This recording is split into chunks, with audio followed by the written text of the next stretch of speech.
Bismillahirrahmanirrahim. Assalamualaikum warahmatullahi wabarakatuh. Alhamdulillahi rabbil alamin. Alhamdulillahillazi 'allama bil qalam wa 'allamal insana ma lam ya'lam. Assalatu wassalamu ala Rasulillah sayyidil khalaq Nabi Muhammad sallallahu alaihi wasallam wa ala alihi wa sahbihi wa man tabi'ahum bi ihsan ila yaumil qiyamah. Segala puji syukur bagi Allah Subhanahu wa taala, dan salawat serta salam senantiasa terpanjatkan kepada Nabi Muhammad SAW. Perkenalkan, saya Satrio Bantara dengan nomor induk mahasiswa 12/11/2002 akan menjelaskan sedikit mengenai hadis dhaif, baik itu dari definisi macam-macam maupun bagaimana beramal menggunakan hadis dhaif. Baik, di dalam kitab Taisirul Mustalahul Hadis, hadis dhaif secara bahasa itu berarti lawan dari kuat, atau artinya adalah lemah. Apa yang dimaksud lemah di sini? Yang dimaksud dengan lemah itu adalah hadis dhaif berarti dia lemah atau tidak kuat untuk dijadikan sandaran atau dalil di dalam bidang akidah atau syariah maupun di dalam penentuan hukum halal maupun haram. Itu secara bahasa. Sedangkan secara istilah atau secara terminologinya, hadis dhaif itu adalah hadis yang tidak memenuhi kriteria hadis sahih maupun hadis hasan. Apa kriteria dari hadis sahih atau hadis hasan? Kriteria dari hadis sahih itu kan harus memenuhi 5 syarat utama. Pertama, sanadnya harus tersambung secara jelas. Kemudian perawinya adil. Kemudian perawinya memiliki hafalan yang kuat atau dobit. Kemudian tidak mengandung syadz. Kemudian tidak mengandung ilat. Itu. Sedangkan hadis hasan itu sama seperti hadis sahih, hanya saja tidak harus dobit. Itu kan berarti hadis dhaif itu hadis yang tidak atau memenuhi kriteria tersebut. Misal perawinya itu tidak adil atau sanadnya tidak jelas, maka itu tergolong hadis dhaif. Oleh karenanya hadis dhaif terbagi lagi menjadi beberapa macam berdasarkan faktor ketidaksempurnaannya tadi. Pertama, berdasarkan faktor ketidakbersambungan sanad, hadis dhaif itu dibagi menjadi 5 jenis atau 5 macam. Pertama adalah hadis dhaif yang munqati, yaitu hadis dhaif yang disebabkan oleh salah satu sanad perawinya itu terputus. Itu dia hadis munqati. Kemudian yang kedua ada hadis mu'dhal. Hadis dhaif mu'dhal itu di mana perawinya itu terputus, sanad perawinya terputus banyak dan secara berurutan. Itu hadis dhaif mu'dhal, lebih kuat, lebih dhaif daripada hadis dhaif munqati gitu. Kemudian hadis dhaif mursal. Hadis dhaif mursal itu sanadnya itu diriwayatkan oleh tabi'in yang kemudian disandarkan kepada Rasul. Kenapa dia menjadi dhaif? Karena tabi'in logikanya tidak pernah bertemu dengan Nabi. Bagaimana bisa dia bersandarkan kepada Rasul? Seperti itu. Maka dia masuk dalam hadis dhaif mursal, hadis lemah. Kemudian ada hadis dhaif mu'allaq, yaitu hadis dhaif yang sanadnya itu terputus atau dibuang pada permulaan sanadnya, atau sanadnya terputus dari atas gitu. Sedangkan kemudian yang kelima adalah hadis dhaif mudallas, yaitu hadis yang mengandung kesamaran atau ketidakjelasan sanad, atau dia kacau dari bawah gitu. Kemudian tadi itu berdasarkan faktor ketidaksambungan sanad. Kemudian yang kedua adalah berdasarkan faktor ketidakadilan rawi. Berdasarkan ketidakadilan rawi, hadis dhaif terbagi menjadi 4. Pertama adalah hadis dhaif yang maudhu. Para ulama ada menyatakan jika hadis maudhu itu bukan hadis dhaif, tapi berbeda sendiri. Namun di dalam kitab Taisirul Mustalahul Hadis ini dia termasuk dalam kategori hadis dhaif. Hanya saja dia termasuk dalam kategori hadis dhaif yang maudhu, artinya hadis dhaif palsu. Hadis maudhu ini adalah jenis hadis yang paling buruk di antara semua jenis hadis. Kenapa? Karena ia sengaja dibuat dan disandarkan kepada Rasul, padahal Rasul tidak pernah mengatakan atau melaksanakan atau bahkan menetapkan perihal tersebut. Itu untuk tujuan tertentu lah pokoknya. Itu hadis maudhu. Para ulama mengatakan jika hadis maudhu itu tidak boleh untuk amalkan. Jangankan diamalkan, untuk disebarluaskan saja secara sembarangan itu tidak boleh. Harus ada penjelasan jika hadis itu maudhu gitu. Itu hadis dhaif maudhu, itu hadis yang palsu.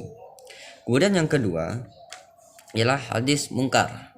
Itu hadis mungkar itu berarti dari segi periwayatnya itu sangat parah ketidakadilannya, atau disebut juga dengan para perawinya itu orang fasik. Ada orang fasik di antara rawinya, itu hadis yang mungkar. Kemudian yang ketiga ada hadis dhaif matruk. Hadis dhaif matruk ini jikalau mungkar itu fasik, maka matruk ini adalah perawinya ada yang kadzab atau pendusta. Kemudian yang keempat adalah hadis dhaif majhul. Hadis dhaif majhul itu sesuai namanya majhul, berarti di antara perawinya ada yang tidak memiliki kejelasan identitas, baik identitas secara biodata diri maupun identitas secara sifat gitu. Contohnya ketika hadis itu diriwayatkan oleh si fulan, maka si fulan ini tidak jelas si fulan itu siapa, si fulan ini fasik atau tidak, si fulan ini kadzab atau tidak, itu tidak jelas, maka dia termasuk ke dalam hadis dhaif majhul. Itu berdasarkan kategori keadilan rawi. Kemudian yang ketiga, berdasarkan faktor kedobitan atau kecerdasan seorang rawi. Maka hadis dhaif itu terbagi menjadi ada sekitar 1, 2, 3, 4, 5, 6 hadis dhaif berdasarkan kedobitan. Pertama itu hadis dhaif mukhtalid, yaitu hadis yang bercampur. Jadi sanadnya atau matanya itu kacau, dia bercampur-campur gitu.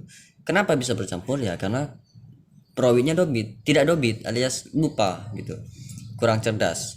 Kemudian hadis dhaif yang mudraj, yaitu di mana pada matannya atau pada sanadnya terdapat sisipan atau tambahan kata yang sebenarnya bukan bagian dari hadis. Hal tersebut bisa terjadi karena lagi-lagi ketidakdobitan seorang rawi, alias rawinya pelupa, jadi dia tambahin pakai katanya sendiri, maka kualitas hadisnya menjadi turun, jadi hadis dhaif mudraj. Kemudian yang ketiga itu hadis dhaif matlub. Sesuai namanya, matlub berarti dia ada penggantian. Jadi pada matan itu atau pada sanad ada lafal-lafal yang diubah atau yang diganti. Maka itu lagi-lagi karena ketidakdobitan rawi. Kemudian yang ketiga, yang keempat ya, hadis dhaif mutorib ya, yaitu bentuk pada hadis itu, bentuk matannya itu berbeda dan saling bertentangan. Ada hadis lainnya dan bertemu itu saling bertentangan, saling kontra satu sama lain yang tidak bisa dikompromikan antar hadis tersebut. Jadi misalnya hadis ini mengatakan A, sedangkan hadis yang diriwayatkan ini mengatakan B dalam konteks yang sama, tapi hasilnya bertentangan. Maka itu kan tidak bisa dikompromikan, maka dia kategorinya menjadi turun. Jadi hadis dhaif mutarib. Kemudian ada hadis dhaif musahhaf, yaitu terjadi perubahan gramatikal. Kemudian hadis dhaif muharrak itu terjadi pada perubahan harokat. Lagi-lagi terjadi perubahan ini karena ketidakdobitan seorang rawi, alias rawinya pelupa, maka derajatnya menjadi turun. Itulah mengapa kedobitan rawi menjadi hal penting dalam penentuan derajat suatu hadis gitu. Kemudian yang keempat, berdasarkan faktor adanya syadz, adanya keanehan, kejanggalan. Sebenarnya jika ingin dijabarkan lebih luas, ada banyak jenis dari faktor syadz. Namun pada intinya, berdasarkan faktor syadz ini berarti hadis tersebut memiliki kejanggalan atau keanehan. Contohnya, di dalam hadis tersebut terdapat seorang rawi yang lahir tahun 500, namun dia bisa meriwayatkan dari orang yang setelah wafat tahun 300. Itu kan aneh, tidak masuk akal. Maka dia masuk ke dalam hadis yang syadz. Dia masuk dalam hadis dhaif yang syadz. Kemudian berdasarkan faktor ilat yang kelima ya.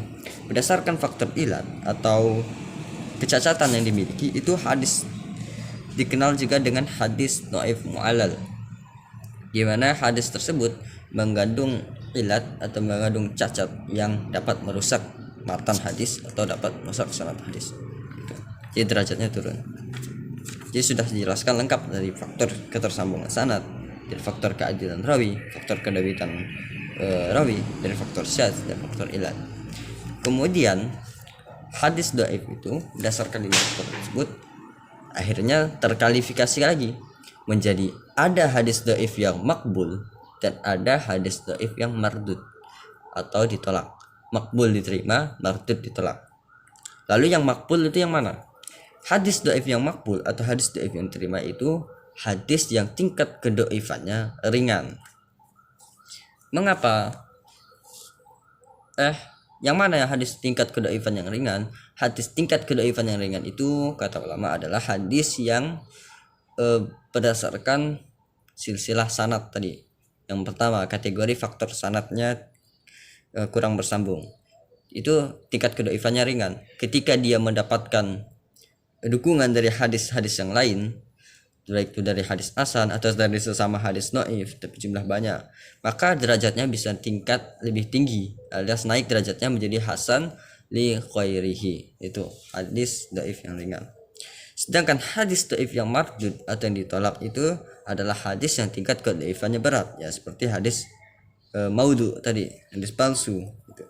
Meskipun sifat dhaifnya, meskipun ada banyak hadis lain yang bisa menambahkan atau banyak yang berusaha untuk mendukung, tapi karena kedhaifannya itu berat, maka dia tidak akan bisa diterima.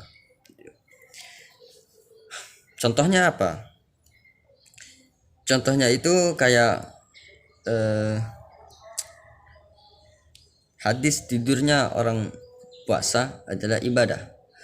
Itu kata ulama itu termasuk dalam hadis yang mardud. Kenapa? Karena dhaifnya itu sangat berat. Dia telah masuk ke dalam kategori ada ilat yang merusak, itu tidak sesuai dengan akal. Kemudian berdasarkan adanya hadis dhaif yang makbul dan hadis dhaif yang mardud, otomatis kita bertanya, berarti ada hadis dhaif yang diterima dan ada hadis dhaif yang ditolak, berarti boleh kita menggunakan hadis dhaif. Maka dalam hal ini tidak sesimpel itu. Ulama juga terbagi menjadi 3 pendapat. Pertama adalah ulama yang mengatakan hadis dhaif boleh digunakan untuk beramal secara mutlak. Berarti di dalam segala aspek amal apapun, baik itu dalam bidang akidah, bidang syariah, bidang muamalah, bidang ibadah, atau dalam hal apapun, itu boleh gitu. Itu pendapat pertama. Kemudian pendapat yang kedua, itu ulama yang melarang secara mutlak. Berarti di dalam bidang apapun, di dalam urusan apapun, bahkan dalam urusan muamalah apalagi akidah, itu mutlak diharamkan. Itu mutlak tidak diterima menggunakan hadis dhaif sebagai dalil. Kemudian pendapat yang ketiga, ini pendapat yang masyhur dan banyak diakui, yaitu hadis dhaif yang boleh dengan syarat, yaitu syarat jikalau hanya digunakan untuk fadhailul amal atau untuk motivasi ataupun untuk ancaman saja. Itu seputar tentang 3 pendapat ulama terkait beramal dengan hadis dhaif. Lalu bagaimana menyikapinya? Terserah kita pilih, mau pilih yang 1, 2 atau 3 tanpa menyalahkan yang lain gitu. Terkait hadis dhaif itu menurut Imam Ibnu Qayyim lebih diterima dibandingkan qaul ulama. Kenapa? Karena hadis dhaif masih ada kemungkinan dia bersambung kepada Nabi, sedangkan qaul ulama sudah jelas dia bukan dari Nabi tapi dari ulama tersebut gitu. Jadi sekian penjelasan singkat, review singkat mengenai hadis dhaif berdasarkan kitab Taisirul Mustalahul Hadis tadi. Assalamualaikum warahmatullahi wabarakatuh.